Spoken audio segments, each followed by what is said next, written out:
하나님의 말씀은 에베소서 6장 14절부터 17절입니다. 그런즉 서서 진리로 너희 허리띠를 띠고 의의 호심경을 붙이고 평안의 복음이 준비한 것으로 신을 신고 모든 것 위에 믿음의 방패를 가지고 이로써 능히 약한 자의 모든 불화살을 소멸하고 구원의 투구와 성령의 검 곧 하나님의 말씀을 가지라. 아멘.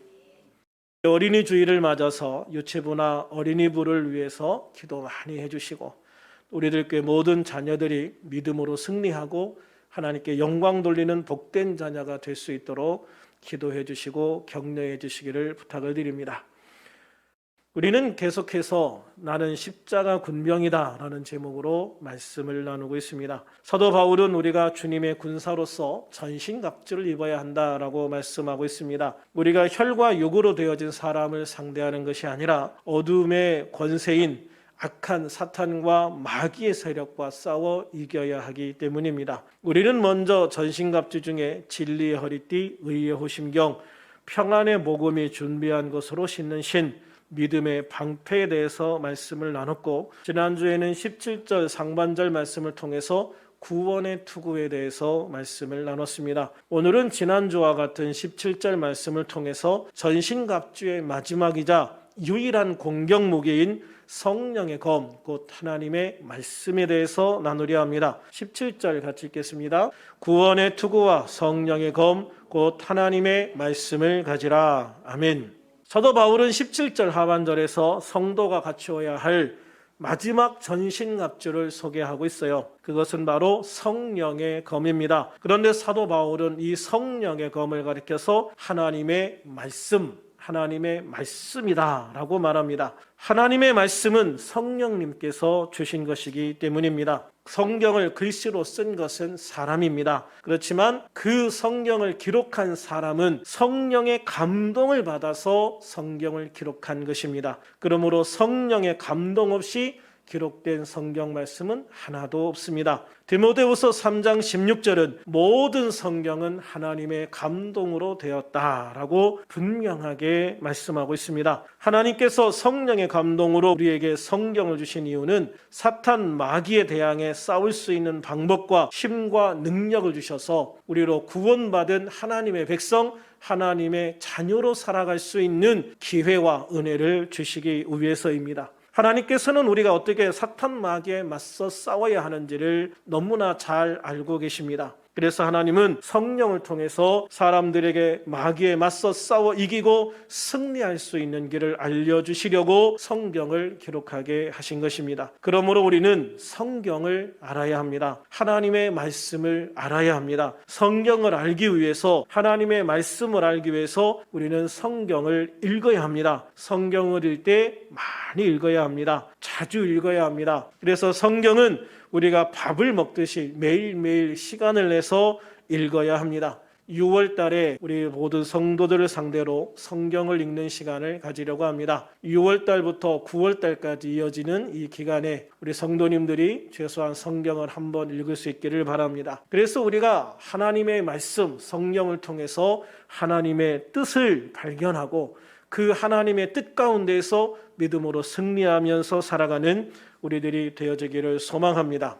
성경은 그냥 읽기만 해서는 안 됩니다. 100번, 1000번을 읽었어도 하나님께서 성경을 통해서 주시는 하나님의 말씀을 이해하지 못하면 의미가 없습니다. 물론 성경을 반복해서 읽다 보면 하나님의 뜻을 이해하게 되는 부분들이 있습니다. 또 성경을 전체적으로 보다 보면 하나님의 구원 역사를 보다 더 잘 이해하게 됩니다. 그런데 어떤 사람들은 하나님의 말씀을 오해하고 잘못 해석하는 경우들이 생깁니다. 그래서 이단들이 생깁니다. 그러므로 우리들은 성경을 읽을 때 성경에 대한 기본적인 지식을 가지고 성경을 읽을 필요가 있습니다. 그래서 성경 공부가 필요합니다. 그래서 하반기에는 우리가 만나서 성경 공부를 하지 못하더라도 줌이나 이런 것을 이용해서라도 성경 공부를 다시 시작하려는 계획을 가지고 있습니다. 우리가 공부를 하는 것이 때로는 어렵고 힘들기도 하지만 그러나 공부를 하는 것이 우리에게 정말 하나님의 말씀을 깨닫고 생명의 길을 걸어가는데 정말 귀한 도움이 된다는 것을 알아야 합니다. 그래서 성경을 공부하되 엉뚱한 데서 하지 말고 정통 기독교 단체에서 공인한 곳이거나 교회 안에서 담임 목사의 허락을 받은 사람 또는 담임 목사에게 성경 공부를 해야 됩니다. 그래야 잘못된 성경 공부를 통해서 이단에 빠지거나 문제가 생기지 않을 수 있죠. 성경은 세상의 지식이 아닌 하나님의 뜻을 우리에게 알려주는 책입니다. 그러므로 우리는 성경을 통해서 하나님의 뜻을 알기 위해 성경을 많이 읽는 것뿐만 아니라 공부하고 또 묵상도 해야 합니다. 이럴 때 비로소 하나님의 말씀은 마귀의 공격을 능히 무너뜨리고 무력화시킬 수 있는 성령의 검이 되는 것입니다. 그래서 제가 매일매일 성령의 검을 여러분들에게 보내드리고 있는 거예요. 그 성령의 검, 하나님의 말씀, 그 짧은 부분이지만 그것만이라도 매일매일 읽고 묵상을 한다면 우리가 살아가는데 정말 많은 도움이 되고 힘이 되어질 줄로 믿습니다. 아침마다 보내드리는 문자 그냥 흘려버리지 마시고 시간을 내서 꼭 읽어보시기 바랍니다. 실제로 정독을 해서 읽어도 한 1분, 2분이면 다 읽을 수 있는 내용입니다. 그래서 매일같이 오늘도 성령의 검을 받았다. 할렐루야. 성령의 검을 받았다라고 생각하시고 이 말씀을 통해서 오늘 하루 내가 이기고 승리하고 살아가겠다라는 마음으로 이 말씀을 잘 묵상하시는 여러분들이 되시기를 주님의 이름으로 축원합니다. 그러면 우리가 왜 검, 즉 공격용 무기를 가져야 하는가? 마귀에 대항해 싸울 수 있는 무기가 필요하기 때문입니다. 성경은 우리에게 마귀를 피하라고 하지 않고 대적하라고 말씀하십니다. 야고보서 4장 7절을 같이 읽겠습니다. 그런즉 너희는 하나님께 복종할지어다 마귀를 대적하라 그리하면 너희를 피하리라. 아멘. 예수님의 형제 야고보는 성도님들에게 하나님께는 복종하고 마귀는 대적하라, 하나님께는 복종하고 마귀는 대적하라 라고 권면하고 있습니다. 우리가 마귀를 대적할 때 마귀가 우리를 피해 달아날 것이라고 말씀하십니다. 이 말씀이 왜 중요하냐면 마귀는 우리가 피한다고 피할 수 있는 상대가 아니기 때문입니다. 우리가 마귀를 피해 도망다니면 마귀는 계속해서 우리를 따라올 것이고 우리를 괴롭힐 것입니다. 그래서 우리는 마귀를 대적해야 합니다. 우리가 마귀를 대적할 때야 마귀는 우리를 피해 도망가기 때문입니다. 그러므로 마귀를 쫓아내고 싶으면 마귀를 대적하여 싸우는 우리가 되야 될 줄로 믿습니다. 그러면 우리가 어떻게 마귀를 대적하고 물리칠 수 있는가? 우리 힘으로 가능한가? 우리의 능력으로 되는가? 안 됩니다. 이들은 비록 타락했지만 천사들이었습니다. 신분으로는 우리가 하나님의 자녀로 앞서지만 능력 면에서는 우리가 도저히 상대할 수 없는 강력한 능력을 가지고 있는 것이 사탄 마귀의 세력입니다. 그러니 우리가 이들을 우리의 육신의 힘과 능력으로는 이길 수 있는 방법이 없습니다. 그러나 우리가 이들을 이길 수 있는 방법이 있습니다. 바로 하나님의 전신갑주로 무장하여 나를 보호하면서 한편으로는 성령의 검인 하나님의 말씀으로 악한 영을 공격하는 것입니다. 우리가 일반적으로 악한 영들을 상대할 때 기도를 많이 해야 된다고 생각을 합니다. 맞습니다. 물론 기도를 많이 해야 됩니다. 기도를 통해서 하나님의 능력을 받는 것이 마귀를 상대하고 물리치는데 아주 효과적인 것은 분명합니다. 그래서 예수님께서도 항상 기도에 힘쓰셨습니다. 새벽에 기도하시고 밤에도 기도하셨습니다. 하지만 더 효과적인 무기가 있습니다. 이 무기는 기도보다 훨씬 유용하고 직접적이며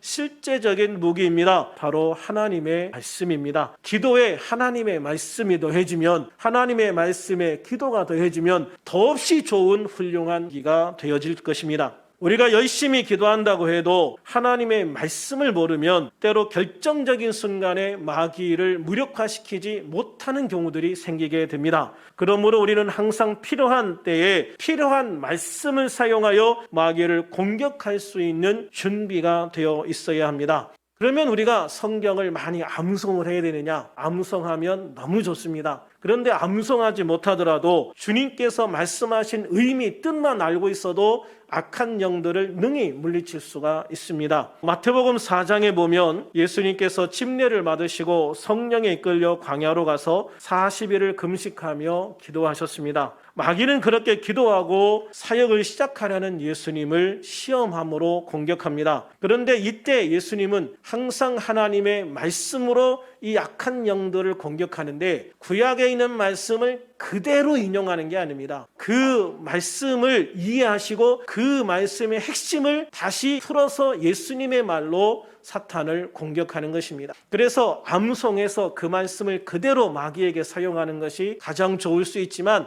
더 중요한 것은 하나님의 말씀을 이해하고 뜻을 분명히 이해하고 그 말씀을 가지고 나의 말로 풀어서 마귀를 공격해도 된다는 말씀입니다. 그러면 예수님께서 어떻게 이 세 가지의 시험을 말씀으로 이겼는지를 한번 살펴보려고 합니다. 사탄의 첫 번째 시험은 40일을 금식하신 예수님께 돌로 떡을 만들어 먹으라는 것이었습니다. 마태복음 4장 4절에서 예수님은 이런 사탄의 공격에 신명기 8장 3절 말씀을 가지고 공격하셨습니다. 예수께서 대답하여 이르시되 기록되었으되 사람이 떡으로만 살 것이 아니요 하나님의 입으로부터 나오는 모든 말씀으로 살 것이라 하였느니라. 아멘. 그렇습니다. 육신은 육신의 양식으로 살지만 우리의 영은 하나님의 말씀을 먹고 사는 겁니다. 그러므로 영적인 삶을 사는 우리들은 하나님의 말씀을 통해 영양분을 공급받고 힘을 받아서 영적으로 건강한 삶을 살아야 되고 영적으로 무장되는 삶을 살아야 되는 것입니다. 두 번째 사단의 시험은 예수님을 성전 꼭대기에 데리고 올라가서 뛰어내리라는 것이었습니다.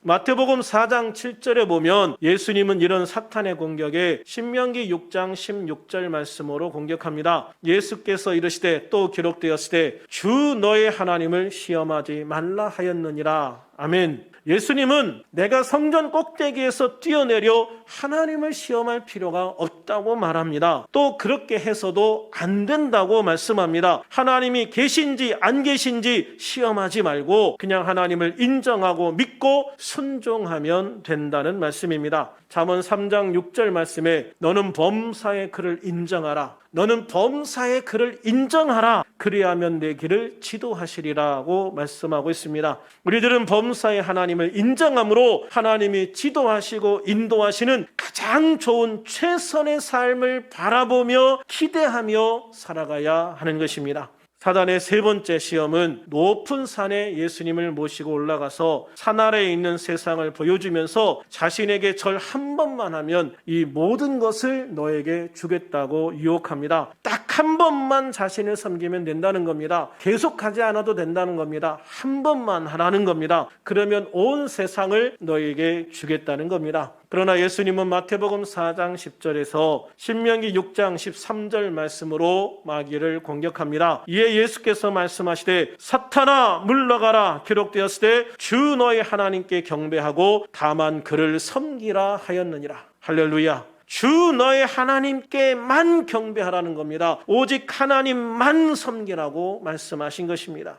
그렇습니다. 우리가 섬길 대상은 오직 하나님 한 분뿐인 걸 믿으시기를 바랍니다. 단 한순간이라도 단 한 번이라도 사탄 마귀에게 마음을 뺏기고 마귀를 섬기는 일이 없어야 할 것입니다. 전에 한 TV 예능 프로그램에서 개업을 하면서 고사를 지내는 장면이 나왔습니다. 그런데 남편이 교회 다니는 사람이 무슨 고사냐고 하니까 다 하는 거니까 하자고 합니다. 남편이 자신은 목사님한테 미안해서 못하겠다고 하는데도 부인은 기어이 돼지머리에 절을 하게 하고 돈을 놓게 하는 걸 봤습니다. 교회 다닌 지 얼마 안 돼서 그럴까? 아직 믿음이 약해서 그럴까? 자신들이 그냥 몰래 하는 것도 아니고 방송을 통해서 목사님이 다 볼 건데 그 목사님 마음은 어떨까? 아니, 그걸 보시는 하나님 마음은 어떨까? 많은 생각이 들었습니다. 그렇습니다. 우리는 한 번인데 라는 생각을 합니다. 그런데 그 한 번이 우리를 완전히 무너뜨릴 수도 있다는 것을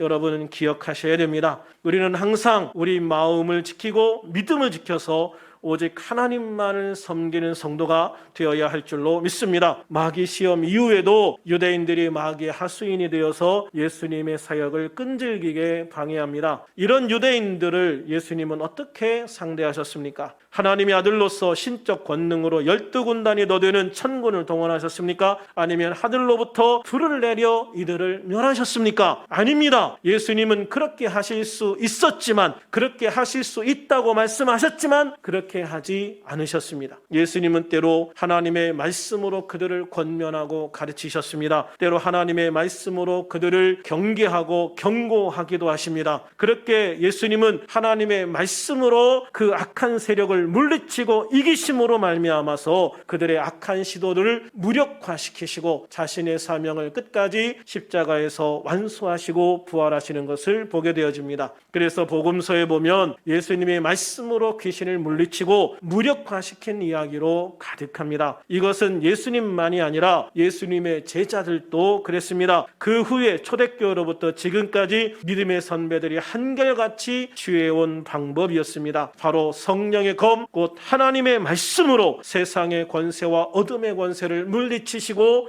이기신 것입니다. 그런데도 성경을 고리타분한 시대착오적인 책이라고 하시겠습니까? 그런데도 성경을 가지고만 있고 읽지 않는 책으로 놔두시겠습니까? 그런데도 성경에 무관심한 채 세상 지식과 인터넷에 의지해 살아가시렵니까?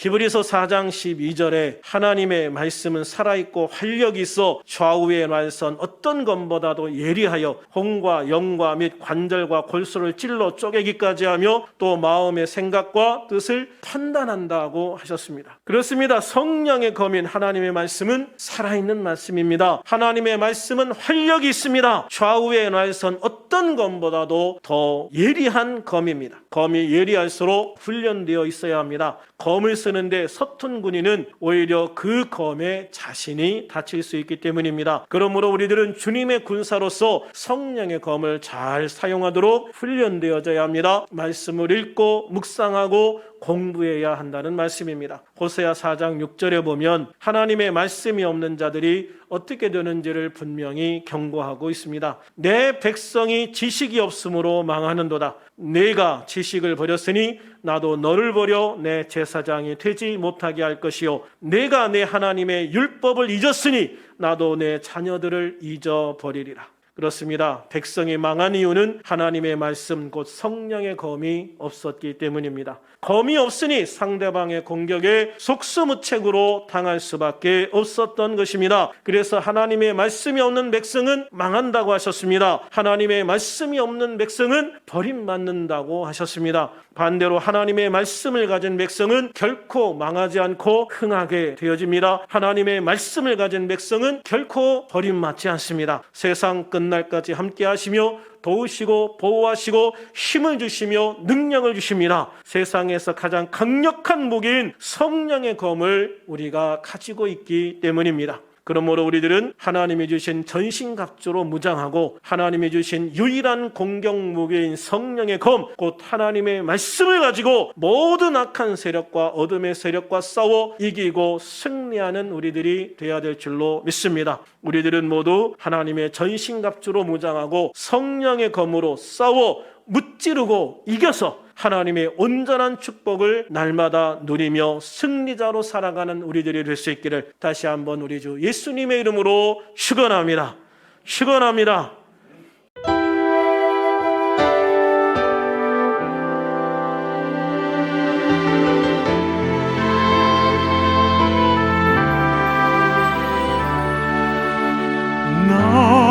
나의 힘이 되신 여호와여